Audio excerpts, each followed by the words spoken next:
Alors je suis venue aujourd'hui au forum de Saint-Louis, enfin j'y suis depuis 2-3 jours, pour justement savoir comment on peut réinventer le monde, repenser le monde, et je pense que nulle autre ville aurait été idéale que Saint-Louis. Dans mon cas, j'ai parlé donc de tourisme, de ville durable, et comment chaque acteur du tourisme, de l'hôtelier, pouvait justement redistribuer ce qu'il gagne aux plus petits. Lorsqu'on parle de tourisme durable par exemple, c'est-à-dire qu'un hôtelier, lorsqu'il choisit d'être dans une zone, prenons l'exemple de Saint-Louis, il peut permettre à l'artisan de faire des bracelets, de faire des boucles d'oreilles et de le vendre aux touristes. Il peut permettre aux maçons de faire des lits.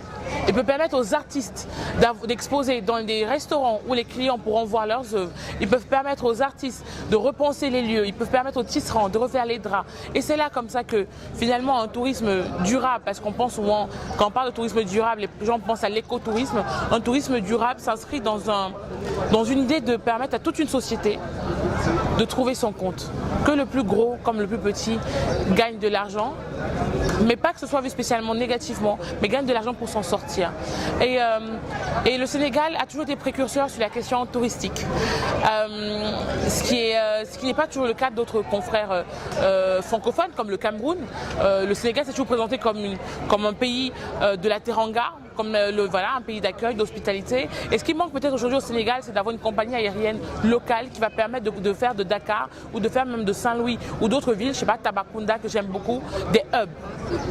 Quand vous regardez l'Éthiopie, l'Éthiopie est un hub parce qu'on a Ethiopian Airlines. Vous pouvez faire le tour du monde, vous vous arrêtez toujours automatiquement à Addis Abeba. Et c'est un peu la même chose quand c'est Nairobi ou même quand c'est avec Rwandair et au Rwanda.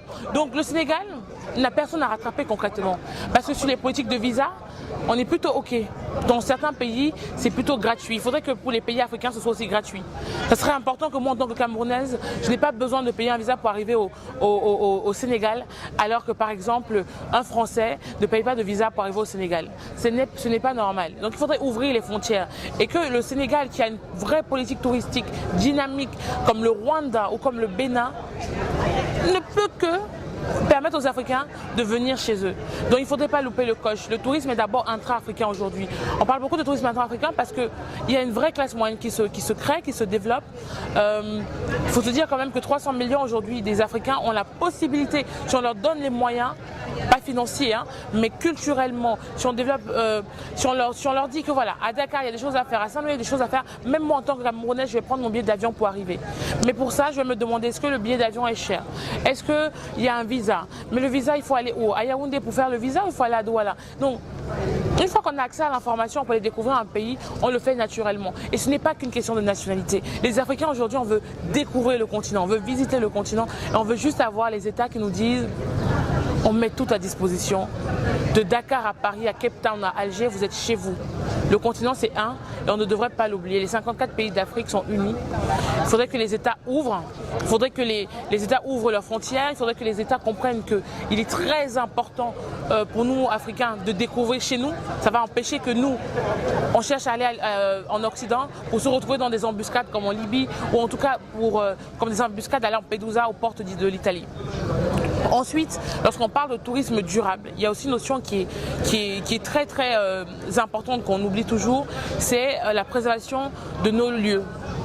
Saint-Louis, où nous sommes aujourd'hui, est une ville reconnue sur le patrimoine de l'humanité de l'UNESCO, je crois. Et on a énormément de lieux comme ça qui ne sont pas valorisés.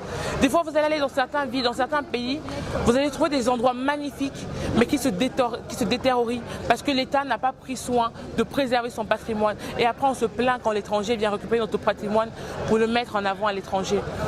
Il faut que les États vont comprendre que le tourisme est un acteur majeur dans le PIB, dans l'économie d'un pays. Ceux-ci pourront maintenant développer une vraie politique. Ils pourront sensibiliser leurs habitants en leur disant que quand vous accueillez bien les gens chez nous, chez vous, eh ben, ils vont revenir demain. Ils vont aller en parler sur Internet, sur les réseaux sociaux, à tous leurs proches, etc.